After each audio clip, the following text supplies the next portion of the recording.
22,000 افراد کے سامنے تنہا شخص کا ڈٹ جانا یہ کوئی تماشا نہیں ہے۔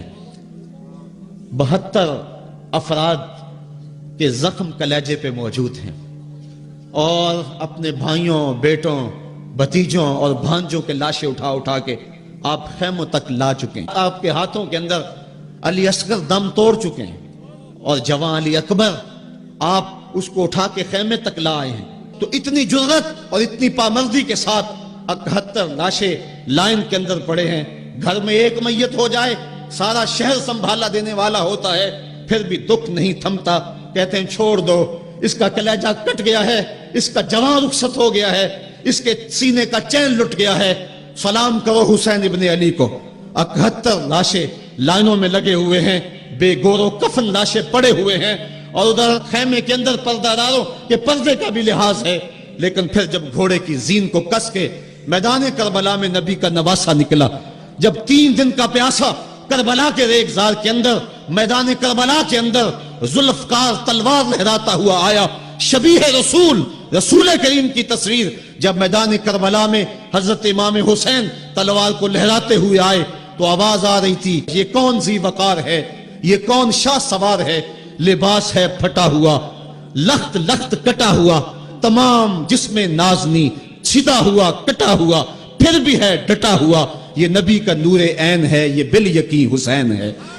تو حضرت امام حسین رضی اللہ تعالیٰ عنہ نے کس انداز کے ساتھ جبر کے خلاف پوری قوت سے کھڑے ہو کر کے دنیا کے سامنے اپنا اسوہ رقم کیا، اور گھوڑے کی زین سے جب فرش زمین کی طرف آئے، حضرت امام حسین رضی اللہ تعالیٰ عنہ کا آخری وقت سر جو تھا وہ سجدے میں تھا، اور سجدے کی حالت کے اندر دست قاتل نے سر حسین کو تن حسین سے الگ کیا۔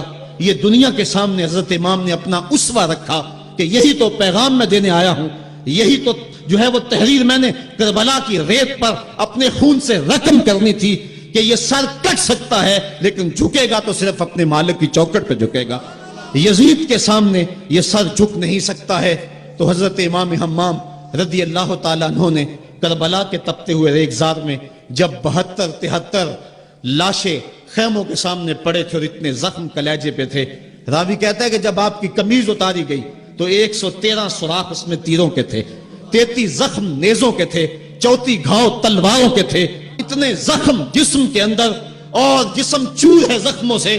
لیکن حضرت امام حسین نے جب پیشانی سجدے میں رکھی تو آخری لفظ یہ تھے، اللہم رضن بقضائک وصبرا علی بلائک تسلیما لامرک سبحان ربی الاعلی۔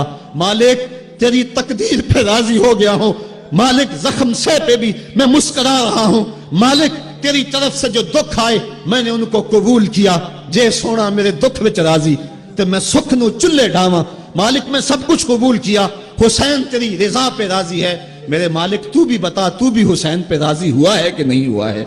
آواز آ رہی تھی، اس پیاسے پر علی شیر خدا کو ناز ہے، اس نواسے پر محمد مصطفیٰ کو ناز ہے، اوروں نے بھی سجدہ کیا پر اس کا عجب انداز ہے، اس نے وہ سجدہ کیا جس پر خدا کو ناز ہے۔ اے حسین ابن علی تم پر سلام، نازش آل نبی تم پر سلام۔ قیامت تک حضرت امام حسین رضی اللہ تعالیٰ عنہ نے اپنی سنت کو بطور نمونہ چھوڑا اور فرمایا وَلَكُمْ فِيَّ أُسْوَةٌ، میں اس لیے خود کربلا کے ریگزار کے اندر ایک انوکھی داستان رقم کرنے جا رہا ہوں تاکہ قیامت تک لوگوں کے لیے میری زندگی ایک نمونے کے طور پہ موجود رہیں اور جبر کے خلاف لوگ ٹکرانے کا حوصلہ رکھیں۔ حضرت امام حسین رضی اللہ تعالی عنہ نے کربلا کی اس دوپہر کے اندر جو عظیمت کی داستان رقم کی اور جس طرح جبر کے سامنے پوری قوت سے سینہ تان کے کھڑے ہو گئے۔ حضرت امام حسین کی زندگی سے ہم روشنی لے کر کے اپنی زندگیوں میں ڈال سکتے ہیں۔ رضائے الہی کا حصول یہ امام کا مطمع نظر تھا اور اس کے لیے ان کی زندگی کی ایک ایک ساتھ گزرتی ہے۔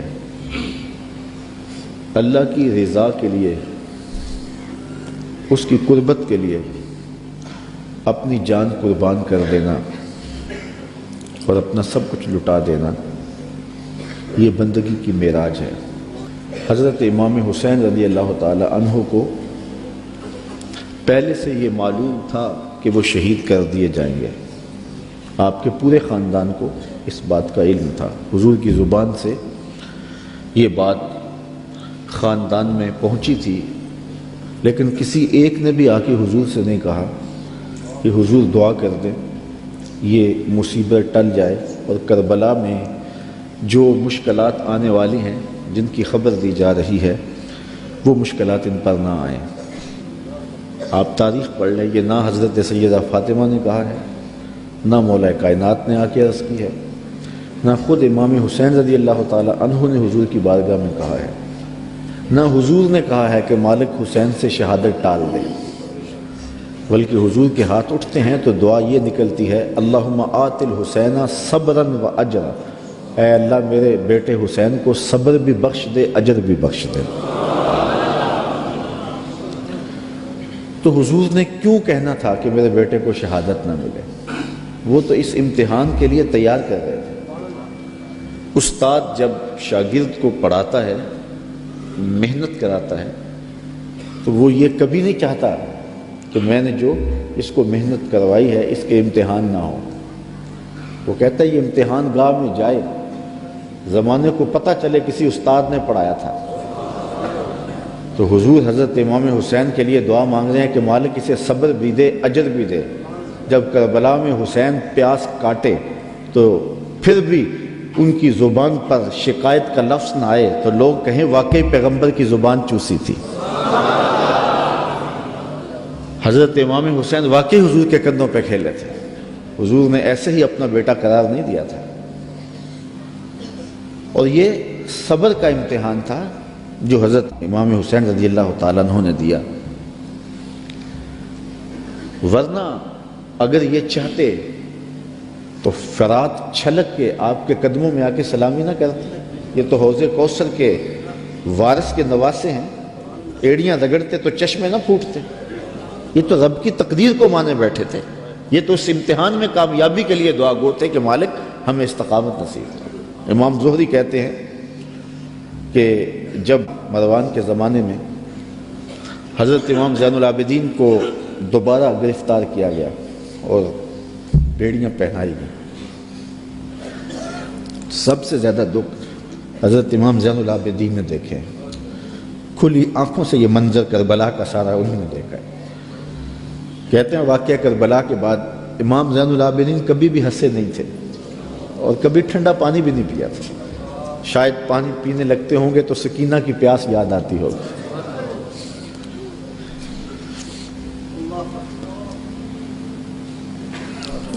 لیکن آپ کے ہاتھوں میں ہاتھ کڑیاں ڈال لی گئی اور قید میں ڈال دیا گیا۔ امام زہری کہتے ہیں کہ میں نے جو ہی امام کو دیکھا تو امام زہری رو پڑے۔